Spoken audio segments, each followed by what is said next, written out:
Labdien, cienījamie kolēģi un darbu vērtētāji, un šodien es, Edgars Vašņikovs, kā arī mani kolēģi Jānis Strots un Girs Zeiberts, prezentēsim mūsu referātu par tēmu termisko tiltu efektīvu risinājumu. Runājot par aktualitāti, Latvijas būvnormatīvas LB 00219 nosaka striktas energoefektivitātes prasības ēku norobežojošajām konstrukcijām ar mērķi samazināt enerģijas patēriņu ēkās, paaugstinot enerģijas izmantošanas efektivitāti un novērst būvfizikālu raksturu defektu veidošanos ēkās un to būves elementos. Papildus šim pat nelieli termiskie tilti var veidot līdz pat 30% no kopējiem siltuma zudumiem, ievērojami palielinot apkuras izmaksas un mazinot komfortu iekštelpās. Mūsu mērķis bija rūpīgi un plaši izpētīt termiskos tiltus, kā arī kvantitatīvi salīdzināt tradicionālos un inovatīvos risinājumus termisko tiltu negatīvās ietekmes samazināšanai vai novēršanai, kas attiecas uz ēkas energoefektivitāti un mikroklimatu, lai paustu plašāku izpratni par šo tēmu un pielietot jāapgūto informāciju turpmākajā praksē.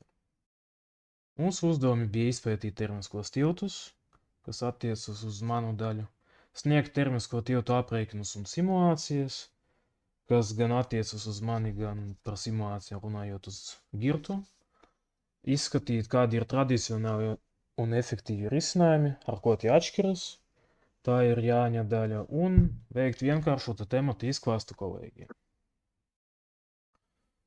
Ejot tālāk, siltuma jeb termiskais stils ir noteikts ēkas apdaras apgabals, kur siltuma vadītspēja ir lielāka nekā apkārtējās konstrukcijās.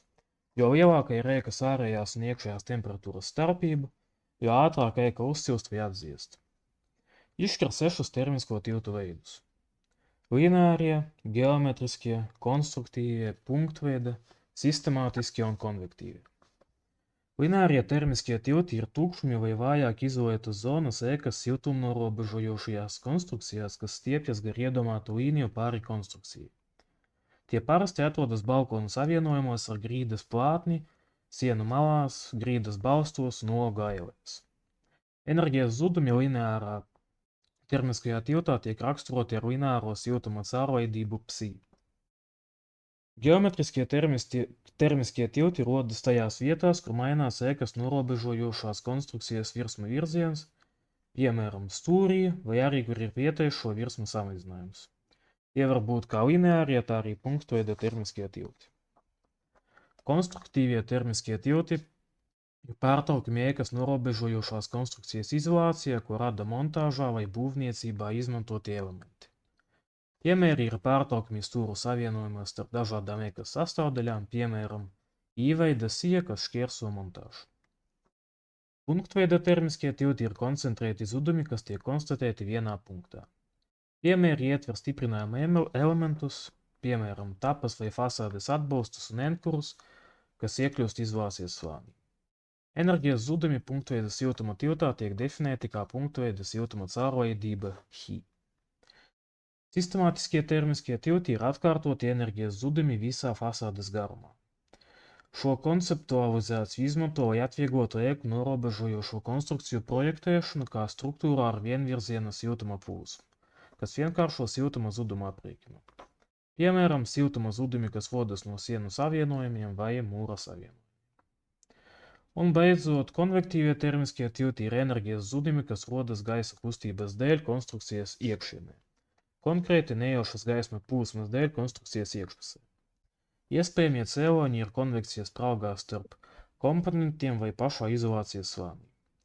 Siltuma zudumi var pieaugt arī tiešas ārā gaisa ietekmes dēļ caur izolāciju. Iekštelpa gaisa var iekļūt konstrukcijā, radot ventilācijas zudumu. Rašanās iemeslu negatīvās sekas. Termiskie tilti ēku ārsienās parasti rodas no javas savienojumiem starp izolētiem ēkas blokiem un betona konstrukcijas elementiem, piemēram, kolonnām, sijām un plātnēm. Turklāt termiskie tilti rodas tad, ja ēkas norobežojošā konstrukcija ir pilnībā vai daļēji pārklāta ar materiāliem, kam ir atšķirīga siltuma vadītspēja, mainās materiāla biezums vai ir atšķirības starp ārējo un iekšējo zonu. Piemēram, sienu, grīdas vai griestu savienojumos. Termisko tiltu dēļ rodas siltuma zudumi, kondensās, virsmas temperatūras kritums un pelējums.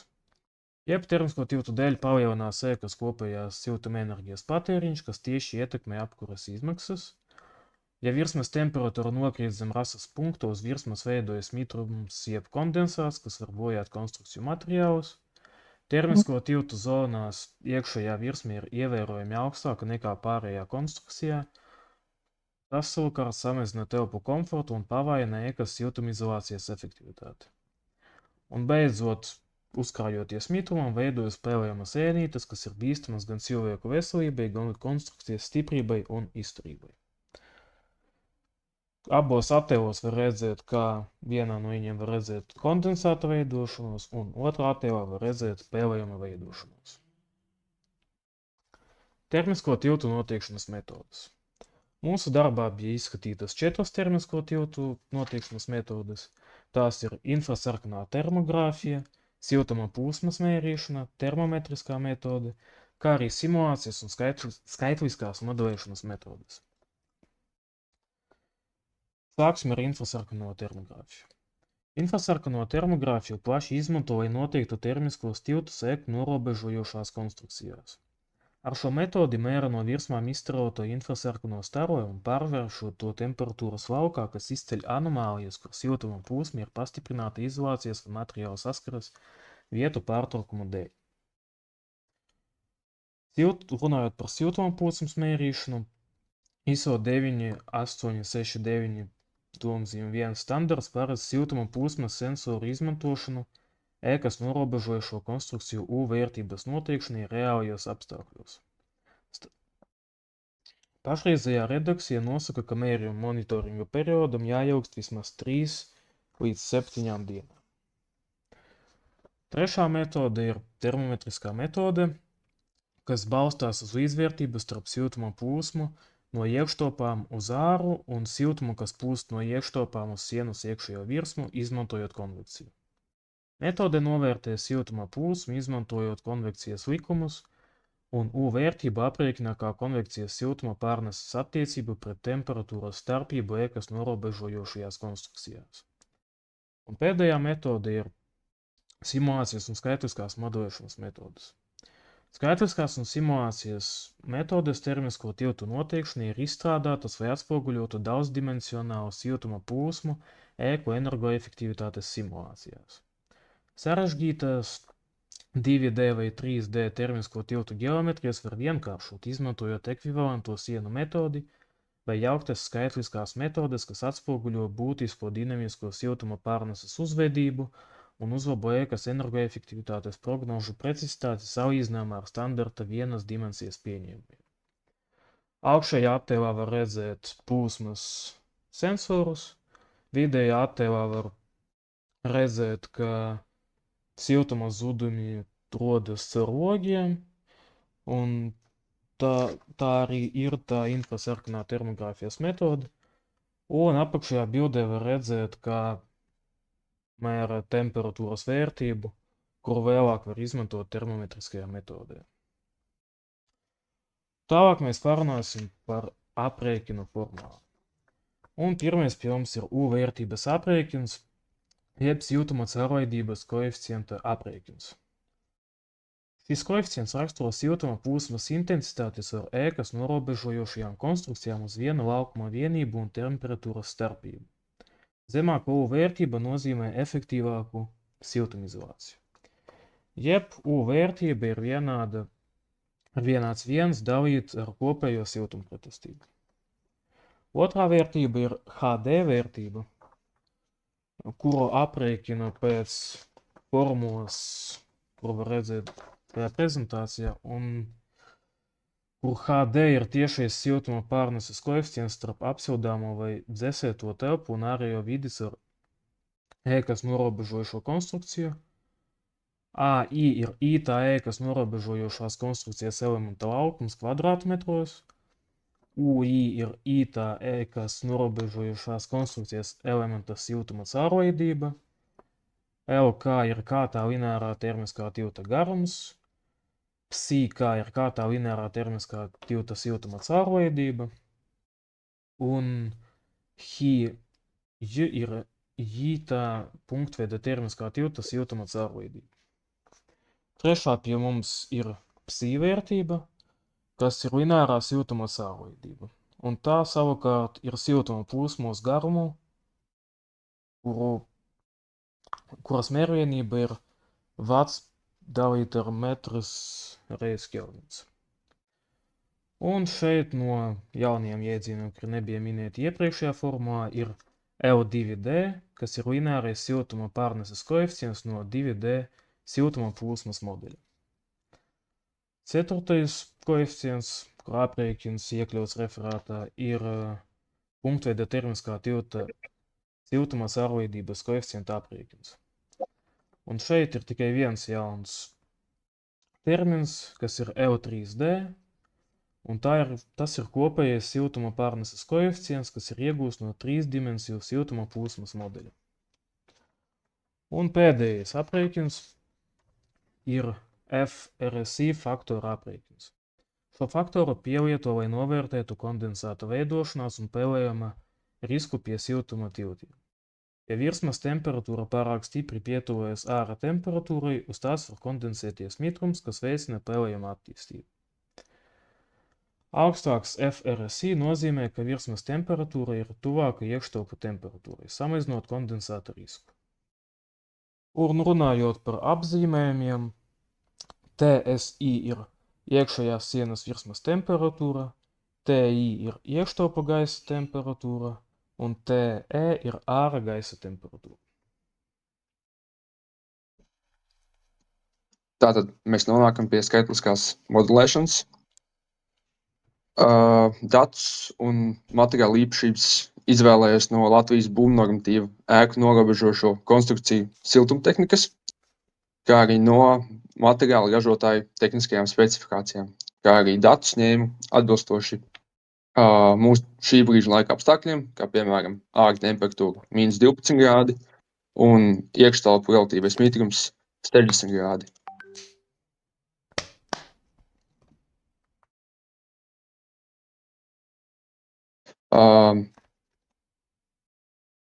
Izveidoju identisku mezglu modeli, tajā skaitā ģeometriju, materiālu un robežu nosacījumus abās programmās, gan Term, gan Heat2.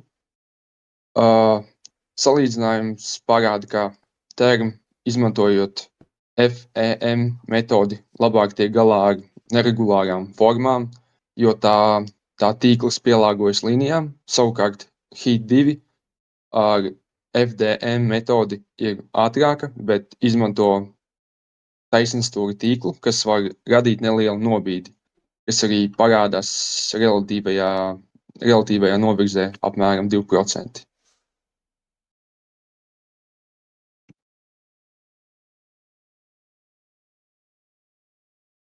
Termiskie pārtraukumi caur balkona plātni.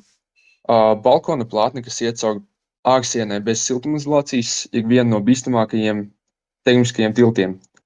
Tā darbojas kā milzīga dzēsēšanas riba, līdzīgi kā radiators, tikai otrādi. Tā izvelk siltumu no iekštelpu pārseguma un izved to ārā.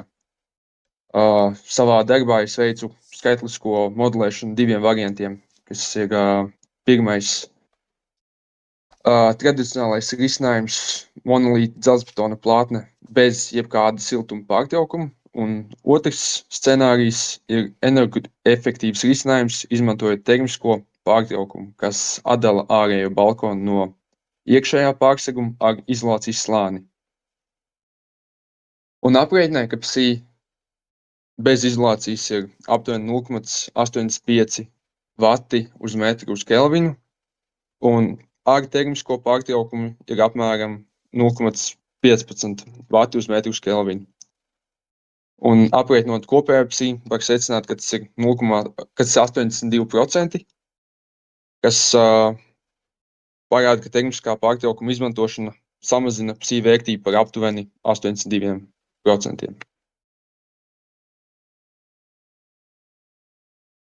Tradicionāli risinājumi. Šajā modeļā aplūko tradicionālus risinājumus, termisko tiltu samazināšanai.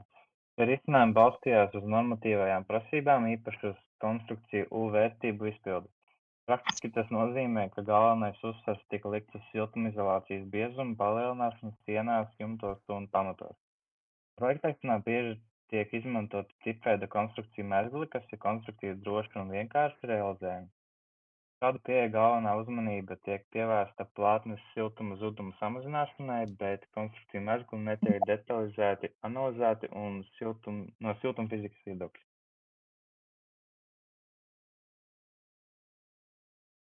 Nākošais. Tradicionāli risinājumi ierobežojumi. Tradicionāliem risinājumiem ir būtiski ierobežojumi, lai arī U vērtības tiek izpildītas, termiskie tilti konstrukciju mezglos saglabājas. Tieši tajā vietā rodas pazeminātas iekšējās virsmas temperatūras, kas palielina kondensāta un pelējuma veidošanos riskus. Rezultātā ēkas faktiskais enerģijas patēriņš bieži neatbilst projektētajiem aprēķinam. To labi ilustrē termogrāfijas attēli, kuros redzami, ka siltuma zudumi koncentrējas tieši mezglos, nevis sienu plātnēs.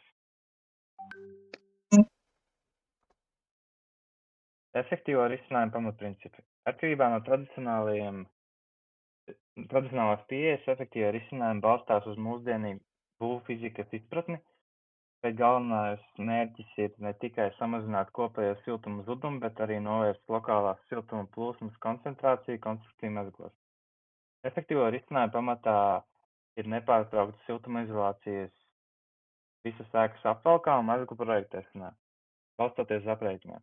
Termiskie tilti tiek analizēti izmantojot lineāros punktveida koeficientus, kas ļauj precīzāk novērtēt to ietekmi uz ēkas energoefektivitāti. Praktiskie pielietojumi, efektīvie risinājumi. Praktiskajā līmenī viens no efektīvākajiem risinājumiem ir logu un durvju montāža siltumizolācijas slānī, nevis esošajā sienā. Tas nodrošina siltumizolācijas nepārtrauktību un būtiski samazina siltuma zudumus ailēs, balkonu un pārsegumu mezglos īpaši nozīmīga ir termisko pārāvumu elementu izmantošana. Šie elementi pārtrauc siltuma plūsmu caur dzelzbetonu, vienlaikus saglabājot konstrukcijas nespēju. Pētījumi rāda, ka šādi risinājumi var samazināt lineāro siltuma caurlaidību līdz pat 40 līdz 70%. Risinājumu salīdzinājums. Salīdzinot tradicionālo un efektīvo risinājumu, redzams, ka atšķirība nav tikai izmantojamos materiālos, bet arī projektēšanas pieejā. Tradicionālie risinājumi koncentrējas uz U vērtībām, savukārt efektīvie risinājumi mērķtiecīgi optimizē konstrukcijas mezglus. Tieši mezglos veidojas lielākā daļa siltuma zudumu, un efektīvie risinājumi ļaus šo problēmu risināt sistemātiski, nevis tikai formāli izpildīt normatīvās prasības. Ietekme uz komfortu. Efektīvo risinājumu būtības priekšrocība ir tā pozitīvā ietekme uz iekštelpu komfortu, paaugstinot iekšējo virsmas temperatūru, samazinās augsto zonu veidošanās, kā arī kondensātu un pelējuma risku. Tas nozīmē stabilāku mikroklimatu, mazāku diskomfortu lietotājiem un ilgtermiņā arī mazākus bojājumus konstrukcijās, kas pozitīvi ietekmē ēkas eksploatāciju. Ekonomiskais pamatojums. Efektīvo risinājumu izvērtēšanai jāveic arī no ekonomiskā viedokļa. Šeit tiek izmantotas dzīves cikla izmaksas, jeb LCC pieeja, kas ņem vērā gan sākotnējās investīcijas, gan eksploatācijas izmaksas visā ēkas kalpošanas laikā. Lai gan efektīvi risinājumi prasa lielāku sākotnēju izmaksas, ilgtermiņā tās tiek kompensētas ar zemāku enerģijas patēriņu un mazāku nepieciešamību pēc remontdarbiem. Parasti atmaksāšanās periods ir robežās no 5 līdz 15 gadiem. Papildus iegūmi. Papildus tiešajiem enerģijas ietaupījumam, efektīvie termisko tiltu risinājumi nodrošina arī virkni netiešo iegūmu, samazinās bojājumu risks konstrukcijās, pagarina ēkas kalpošanas laiku un uzlabojas lietotāja komforts. Ilgtermiņā tas palielina arī ēkas tirgus vērtību un padara to konkurētspējīgāku. īpaši ņemot vērā ar vien stingrākas energoefektivitātes prasības. Attēlā ir redzama privātmāja, kas ir ieguvusi 2025. gadā pirmo vietu kā energoefektīvākā māja. Tātad ekonomiskais pamatojums un ieteikumi.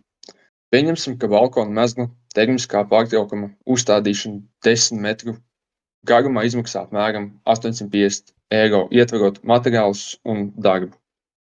Tad šie dati un parametri ir balstīti uz tipisku Latvijas daudz dzīvokļu ēkas mezglu, piemēram, 119. sēriju, kur dzelzbetonā plātne iet cauri ārsienai.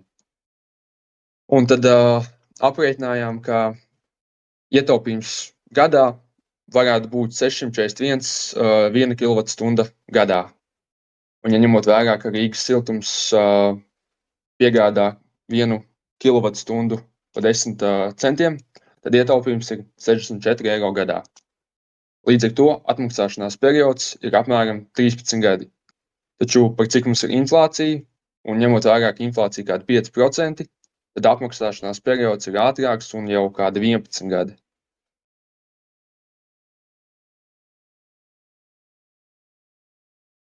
Tātad risinājumi ēku energoefektivitātes un ilgmūžības uzlabošanai.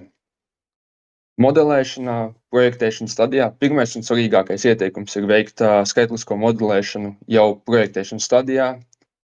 Ir daudz lētāk izlabot mezglu uz papīra vai datora ekrānā, nekā pēc tam cīnīties ar pelēm jau uzbūvētā mājā. Tas ļauj jums precīzi redzēt, kur būs augstuma punkti un tos novērst jau laicīgi. Tad nepārtraukta izolācija. Mums ir jātiecas uz termiskā apvalka nepārtrauktību. Tas nozīmē, ka siltumizolācijas slānis viņam ir jābūt nepārtrauktam, tādēļ kā stagai vai apvalkam apkārt visai ēkai. Termiskie pārtraukumi.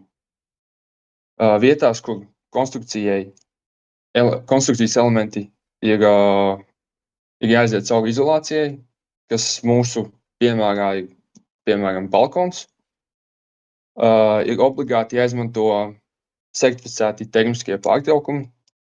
Tie ir speciāli elementi, kas apvieno nesošo funkciju ar siltumizolāciju. Kā redzējām aprēķinos, tas ir veids, kā var samazināt balkona mezgla siltuma zudumus par vairāk 80%. Un logu montāža siltumizolācijas slānī. Ļoti būtisks ieteikums ir logu montāžu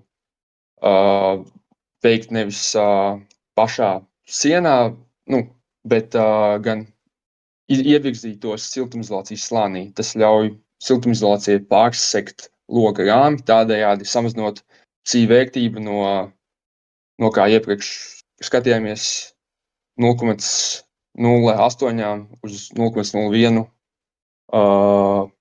vatu uz metru uz kelvinu. Tas ir viens no efektīvākajiem veidiem, kā panākt termisko tiltu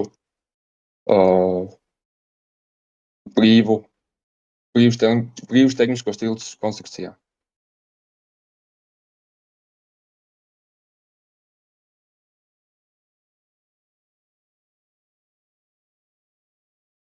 Nākamo. Tak tu secinājumus, ne? Bet, jā, piedod, nepamanīju.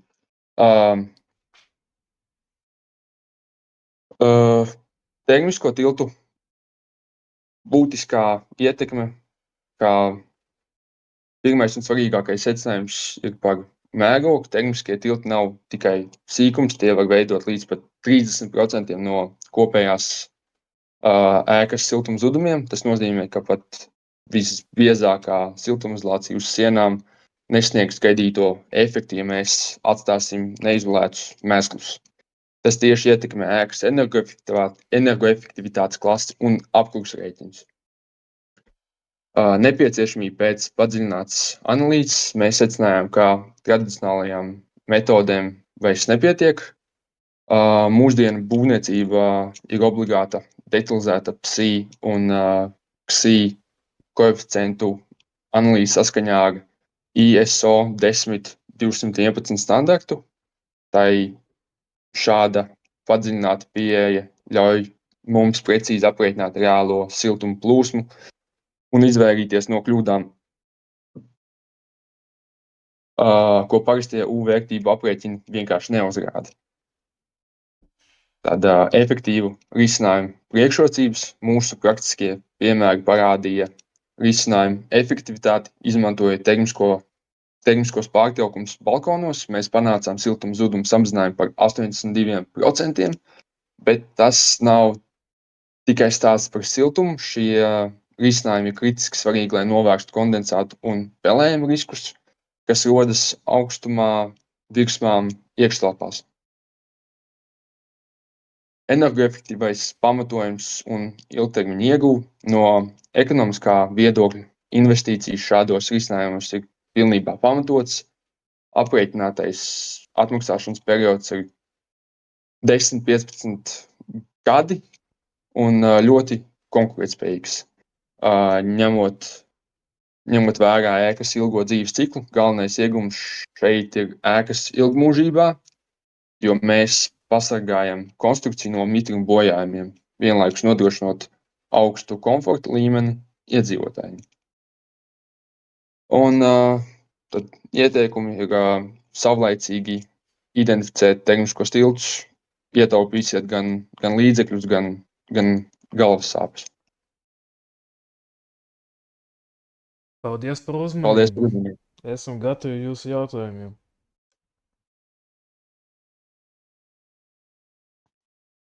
Laikam būs labi.